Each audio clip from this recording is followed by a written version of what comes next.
Hey there. In some of my recent videos, I've been encouraging you to focus on helping people with problems both frequent and intense. Now, the reason why is because that's the fastest way to build a profitable, low maintenance health coaching business because you'll be focusing on something that people are really motivated to change. But what if your heart is in helping people with something else? Well, that's what today's video is about. So, if you're new to me, my name is Nicole Piper. I'm a former entertainment executive turned health and wellness copywriter and brand strategist.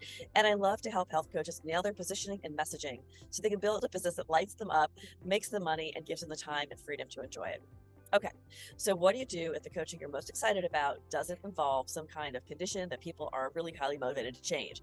Maybe what you want to do is more along the lines of helping people with their mindset, or maybe you want to help them with something that's oriented towards prevention, like staying healthy so they can prevent disease later in life.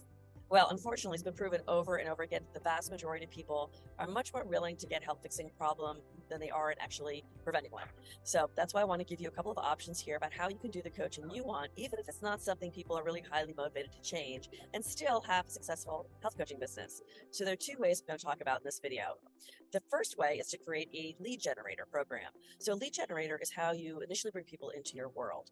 The way this works is you design a lead generator program that does focus on solving a problem or pain that people will be highly motivated to get help with. Then, once your clients get results and they know how much they love working with you can offer them another way to work with you. And that would be with the offer that's based on the thing you really love doing. So, for example, let's say you really want to help people live a better lifestyle so they can prevent illness or disease, which I said earlier is something that people typically don't want help with. So, you'd first help them solve something else in the lead generator program.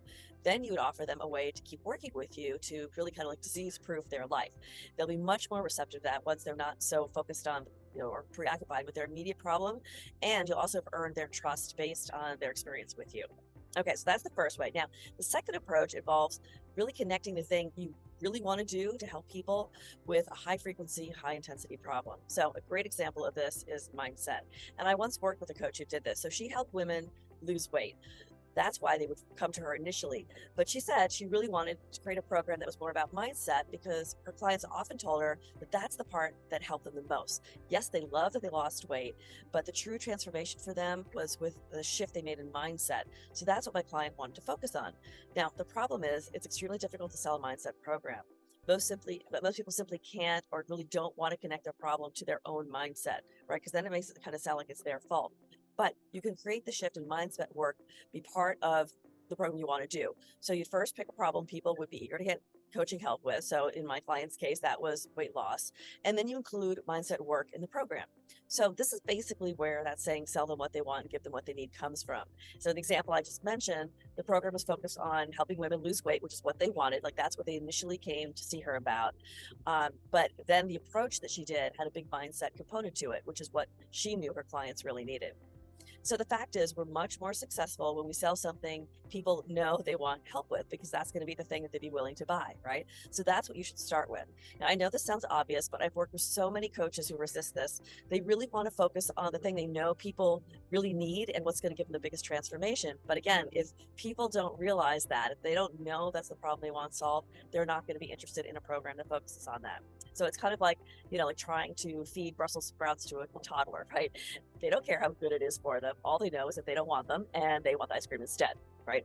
So the two options I laid out here are a way for you to sell people what they know they want, and it still gives you the opportunity to coach them on what you know will give them the best result and the thing that you really want to do. Okay, so before I go, you may have noticed I've got a different background here, and I'm recording this from Paris. I'll be for a month. I've built a business that I love and that allows me to live the lifestyle I love. And part of that means spending time in Paris. And that's exactly what I want to help health coaches with. I want to help them build a business they love and that allows them to live the lifestyle they love too.